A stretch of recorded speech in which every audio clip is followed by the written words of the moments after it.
Well, we've just finished watching Arsenal versus Chelsea. Victory for the Gunners, 3 points after a 1-0 win. Mikel Merino with the winner. And Brian, it's not a game I suppose will last long in the memory, shall we say? No, well, we've done 2 Chelsea games in a row now. Neither of them have been spectacularly good. They've only managed 1 goal in the 2 games. And you know they're struggling a little bit at the moment. Chelsea, from Arsenal's point of view, was a very important match, I think, to win. It doesn't exactly keep them in touch with Liverpool, but I think they have a couple of games before Liverpool play again with an opportunity to narrow the gap. I thought they played reasonably well today, given they're still missing those players, Havertz and Saka in particular. Jesus, another one up in the front positions. Merino converted into centre forward today, scores the goal, a set piece, which was a good contribution as well from him.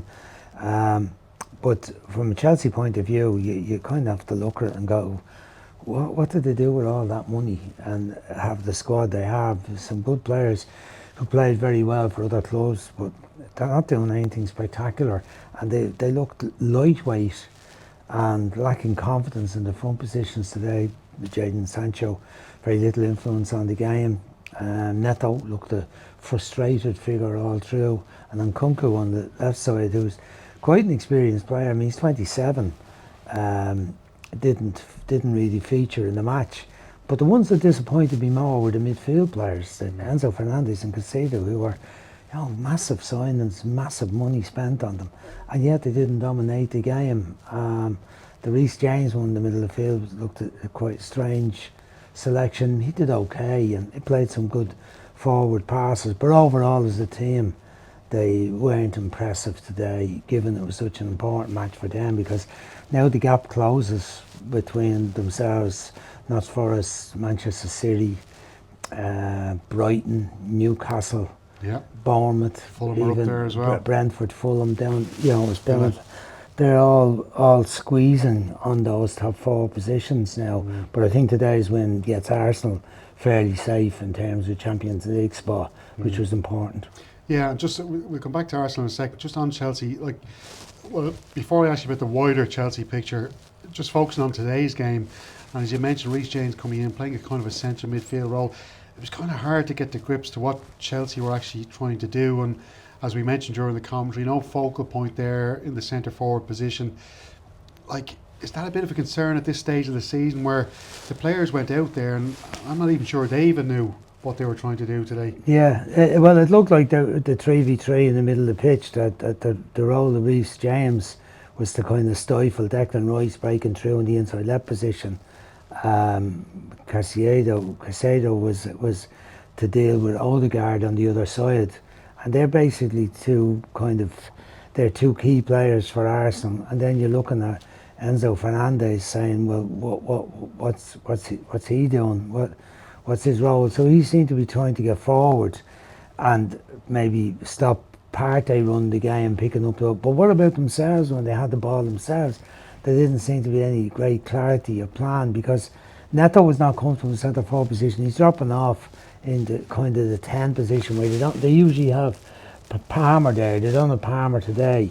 So there was a lack of clarity about the roles, I thought, at the front 3.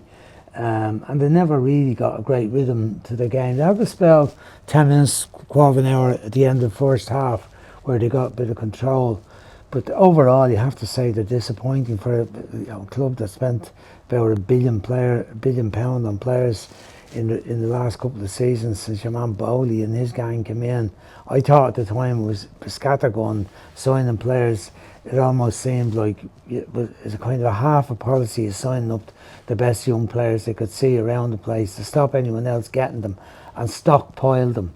But what were they going to do? What was the pattern going to be of play? And had the manager got any input at the time into the players they were signing? And now you look at it, even when they had Nicholas Jackson playing centre forward, you're still saying they don't have a centre forward despite all that spending. Madueke out today as well, not helping them. But it's not many players, given how many players they had in the squad. Remember pre-season we were talking about them having an A team and a B team, and fellas training away from the first team because they had so many players.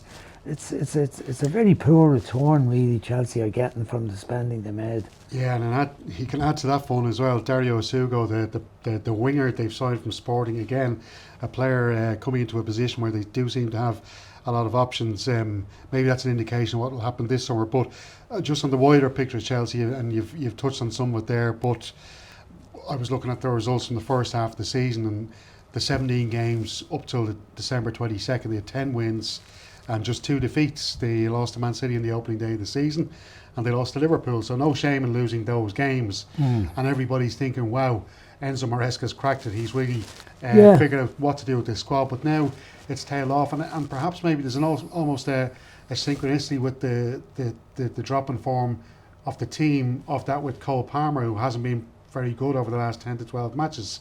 So there's a lot of reliance on Cole Palmer, who's only a young boy still. He's been outstanding. He plays with a swagger, 14 goals, top scorer for them. Scored a lot of penalties, and he missed a penalty last week, as we saw against Leicester. But he does seem to have been off the boil a little bit.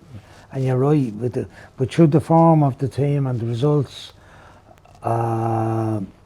be all so should it matter so much about one player? It should be about the team performance. That should be able to handle the fact that he's been slightly off form. He missed a match today through injury, but you know it shouldn't depend on his performance as being totally excellent on whether they win or lose matches. That's how I'd see it. There's an over-reliance on Cole Palmer. Yeah, Chelsea do have a couple of tough fixtures coming up in the Premier League. They're home to Tottenham, away to Brentford, another couple of London derbies before that quarter-final in the Conference League against Legia Warsaw. Arsenal, on the other side of things, Brian, 12 points now behind Liverpool. That was a really important win. And I was actually listening to some of the Arsenal reporters speaking on a podcast during the week, talking about the second leg against PSV and how much they enjoyed watching it, because it felt that with the pressure off Arsenal, in terms of they were 7-1 up in that tie, that they seemed to maybe enjoy the way the team were playing a bit more. There was a bit more freedom of expression within the team. And I just wonder now that the fact that there's no real pressure on them in the title race, everybody's written them off now. They think, right, it's Liverpool's title. Will we see Arsenal maybe getting better as the season goes on? And in tandem with that, you've got Liverpool, who have a couple of key injuries now, and over the last couple of games have maybe not looked as good as they were, at their best this season. Could we see that title race just opening up again? I don't think so, Stephen. Liverpool are out of the Champions League, beating them pounds. PSG, they're out of that competition. They're out of the cup, beaten with Plymouth, and they're playing the final this afternoon against Newcastle League Cup. After this, they'll only have the league games to concentrate on. What have they got? 8 league games left, is it? Yeah, I think they're now on 29, so they've got 29, so they've 9 left. 9 left. So They've got a Merseyside derby after this final. I know Away that, to but they're Fulham, home to West Ham. They're home to Everton in the derby, aren't they? Yeah. And Tottenham at home, Chelsea away, Arsenal at home. There's a couple of tricky ties in there. But yeah, every tie, when you're top of the league, you're bound to have tricky ties, but overall they're in a very comfortable position. Only had the one defeat, and that's Forest away this season, and they have a lot of home games left, so I don't see Liverpool dropping sufficient points. Are Arsenal likely to improve between now and the end of the season? Well, they've got to keep chipping away in the Champions League. They'll have 2 big games in the Champions League at least. They also, I think they'll get better if Saka is back. If Havertz gets back fit soon and Saka, they would improve the team. They've got decent options at the back. Ben White not getting the games. Zinchenko scored during the week. Kieran Tierney get on today. Jorginho didn't get a run, so they've got a good squad. So they're quite capable of sticking results together between. But I think their concentration in terms of winning something is on the Champions League now this year. So it'd be very hard for them to beat Real Madrid. But you have a chance when you're in it. There's not that vast difference between the matches. It's not like Real Madrid, they've been beating everyone out of sight and they were brilliant in the group. They lost 3 games in the group. So they have a bit of a chance. So, but I don't see them catching Liverpool. You've seen Real Madrid and Arsenal this season, Brian.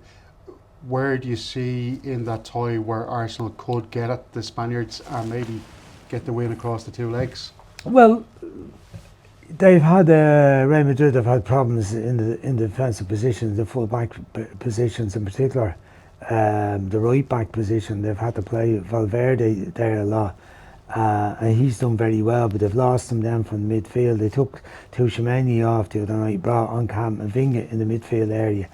But you know the four front players, you know, Rodrigo, Vinicius Junior, Mbappe through the middle, and Bellingham.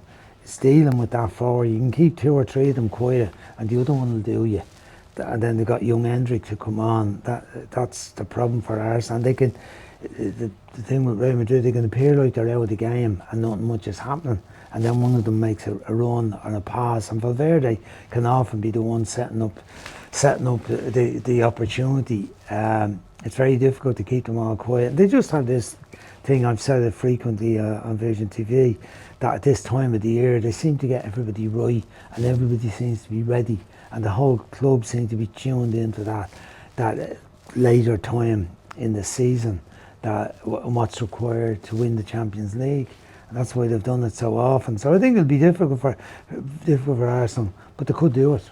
I think neutrals would like to see a change there maybe and see the Gunners go through, but we'll see what goes on there. Republic of Ireland, Brian, the squad named last week by the head coach Hamer Hallgrimsson, 23-man squad. 11 of the squad that featured in November weren't in the squad this time out. Granted, there was a couple of injuries. Jason Malumbi suspended for the first match. He could be available for the second game. Seems like a lot of turnover there. James Abankwah coming in for his first call-up, as does Rocco Vata, two players who probably deserve a call-up based on their own form. But would you be kind of a little bit concerned maybe with the amount of turnover there? Or I think it's the first real time the manager is making a bit of an imprint on the squad, and he's had a decent amount of time to look at them, go to whether he's doing it the Boy Scout thing and going to a few matches as well. And some ways he's obviously made decisions. I'm not sure all the decisions are the right decisions. I think the experimental process is still going on with him, but it looks like he's gone towards the idea of fellas who are playing regularly, been in the squad. He's left out fellas like McAteer and other players, James Coleman not playing, and several other players who haven't been getting regular football, haven't been appearing. He's left them out of the squad, and he's gone with lads that are playing all the time. You look at the front players. You know, Evan Ferguson's back getting a bit of time, not a lot of time, but Adam, Parrott are playing regularly enough. Sammy Smodics is injured, unfortunately. Festi has played very little. He's had injuries as well. Chidozie, Bene is injured too. They're important players. But it's at the back, he's brought Jake O'Brien back into it, and you would think Jake would have a chance of starting because he's played various people in the right back position. And now Jake looks to me, he's the one that's playing most frequently there. Matt Doherty's playing centre half for Wolves, so we might see Collins, O'Shea, O'Brien, which would be fairly solid looking back four, with Robbie Brady giving us a bit of experience on the left back position, which would be a decent looking back four. Gavin Bazuna back in the squad after his serious injury around the midfield might be a bit short, but I think it's very early for James Abankwah. He's not played a fierce amount of football. Vata scored some good goals for Watford, but it looks like the manager's gone and looked at a few fellas instead of like the look of him, going to put him in. Jimmy Dunn at the back, QPR. I looked at him last year playing for QPR, and I said I would have thought he was a good bit behind what we had as options for the centre half position or full back positions for us. But the manager said, right, I'm going to give him a go, as you said, James Abankwah and Vata getting into it. But you know, Bulgaria aren't any great shape. They're not in great shape either, I think, and there was a bit of unsettlement, I think, with the manager resigning, but he seems to be still there. I don't know why they've not replaced him, but I think there's a chance we should be able to beat them over two legs. And just finally, quickly, he and I know it was a great lie for the journalists offering to go out for a pint with Damien Duff and Stephen Bradley. I thought he handled that situation really well, because of a lot of controversy over the last couple of weeks. Stephen Bradley didn't take too kindly to Hallgrimsson's comments. He just said, look, I wasn't trying to say that, you know, those players have to leave Shamrock Rovers to get a cap, but it did seem that he apologised. He said, look, hold my hands up, and then he said that he would go for a point with Bradley and Duff to maybe just talk about Irish football and that connection between the League of Look, Ireland and he's a nice fella. He's a very, convivial sort of a bloke. I thought Stephen overreacted a little bit and didn't give him the benefit of the doubt, given that he's speaking in his second language and he doesn't really understand the delicacies of League of Ireland football. But that's the FAI's responsibility as well in giving a manager a job from Iceland who doesn't understand that, and has spent a lot of time even away from Iceland, and he doesn't understand how tetchy League of Ireland managers can be about things. I was like that myself when I was in the league. In fact, like say Jack Charlton used to ignore the League of Ireland when I was managing in it, and they wouldn't pick players. They picked players for the under-21s. They wouldn't even tell you, or some of them would have got injured even a match. I remember Pat Fenlon broke his leg in Toulon, and they didn't even tell me. I found out, someone rang me of his family a few days later to tell me, Pat. So there was mad stuff went on, but I think the managers have overreacted a little bit. Fella's in the job. He's been given the job. It's a difficult job. He needed time to learn a bit about the players, given the time of his appointment. But now it comes down to results, and he's been given the benefit of the doubt in the game so far. Tactically, got hammered by England. Up and down in the other games prior to that. But now we need to win. We need to stay at this level, in the B level, in the Nations League. We need to stay at that before we get into the qualifiers. And it'd be a great boost to everyone if we could get 2 wins against Bulgaria and just get a bit of a platform to move on. And if we could get a couple of goals from some of the forward players who haven't been able to score, or the midfield players who haven't been able to score, but they're now getting towards where they've had 30, 40 caps under their belt. We should be able to do better, and we should be able to produce something that's good enough to beat Bulgaria. Thanks, Brian. Happy Paddy's Day. And the same to you, Stephen. Enjoy it all tomorrow.